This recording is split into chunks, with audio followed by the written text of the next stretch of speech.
ఇక వచ్చాడు భరత్ అన్న. ఈ మధ్య అదేదో సినిమా తీసావు, గమ్ముని సినిమాలు చేసుకున్నా ఏదో మంచి పేరు వచ్చేదే. రాజకీయాల్లోకి వచ్చి ఏమి తెలియకనే చాలా చాలా మాట్లాడుతూ ఉంటావు. అదేదో సినిమాలు అయితే డబ్బింగ్ చెప్పేసి అంటే ప్రాంప్ట్ చెప్తా ఉంటారు, డైలాగులు చెప్తే అయిపోయేది కదా. హ్యాపీగా సినిమాలు చేసుకోకుండా రాజకీయాల్లోకి వచ్చావు. ఇంటింటి ప్రచారంలో ఎంపీ భరత్ అంటూ కూడా ఒకటి చూస్తే ఇంతటికి ఏమంటాడు? తీరా అందిందా, బాగుందా, ఓటు మాకేనా అనేసి అడుగుతున్నాడు భరత్. అయితే అంతా బాగున్నారా, చీర అందిందా, బాగున్నాయా, సంతోషమేనా, ఓటు మాకేనా? ఇది మన భరత్ అన్న. మర్చిపోకండి, ఓటు మాకేనా, మర్చిపోకండి, మాకే మాకే అనేసి వాళ్ళకి మరి ఏం చెప్తారు. ఇది రాజమహేంద్రం ఎంపీ, ప్రస్తుత అర్బన్ నియోజకవర్గ వైసీపీ అభ్యర్థి అయినటువంటి భరత్ రామ్ ఇంటింటి ప్రచారం తీరు, ఓటర్లను మభ్యపెట్టేలా సాగిన ఈ ప్రచారానికి సంబంధించి వీడియోలు సామాజిక మాధ్యమాల్లో కూడా మనం చూసినట్లయితే చక్కెర్లు కొడుతూ ఉన్నాయి.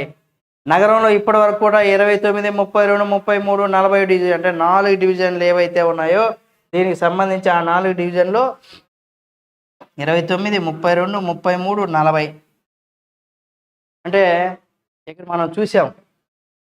బాగున్నాయా, ఫస్ట్ చీర అందిందా, బాగున్నాయా, సంతోషమేనా, ఓటు మాకేనా, మర్చిపోకండి.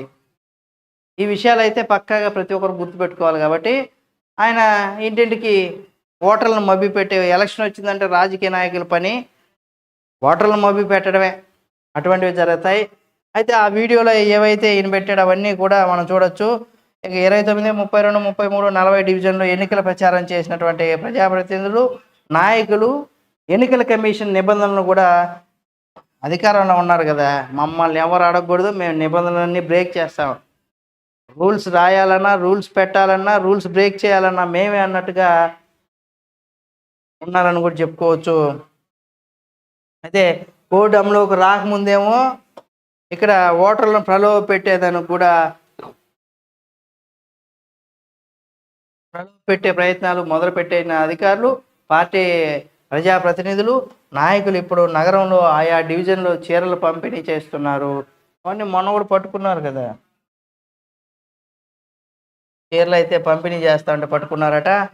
ఇక ఎంపీ మహిళా ఓటర్లు చీరలు అయితే అందాయా, అవి బాగున్నాయని కూడా అడిగారు. ఓటు మాకేనని కూడా అడుగుతున్నారు. అడుగుతుండతో అది చర్చనీయాంశంగా మారింది. కోడ్ అమల్లోకి వచ్చిన తర్వాత ఈ నెల 19వ డివిజన్ పర్యటన పేరిట 32వ వార్డు డివిజన్లో స్థానిక పార్టీ నాయకులతో కలిసి ఎంపీ ఇంటింటికి వెళ్ళి ప్రచారం అయితే చేశారు. ఇది బోగొట్టాట. ఇదే డివిజన్లో మహిళ హామీ పత్రం ఇచ్చినా ఇంటింటికి పట్టా రాలేదని అనడంతో ఆనం కళాకేంద్రం వద్ద కూడా పట్టాలు పంపిణీ చేసినప్పుడు ఎందుకు రాలేదని కూడా ఎంపీ ప్రశ్నించాడట. అంటే అప్పుడు ఇచ్చాము, మీరు ఎందుకు రాలేదు అని కూడా ప్రశ్నించారు.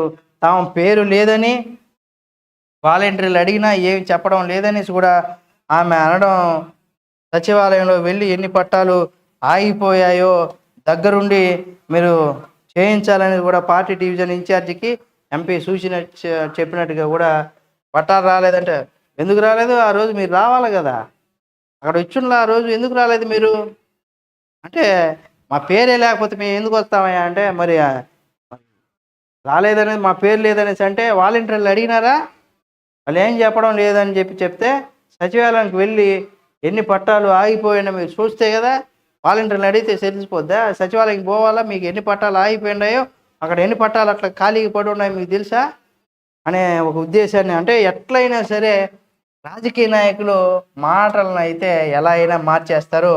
అటువంటి పరిస్థితులు చూడ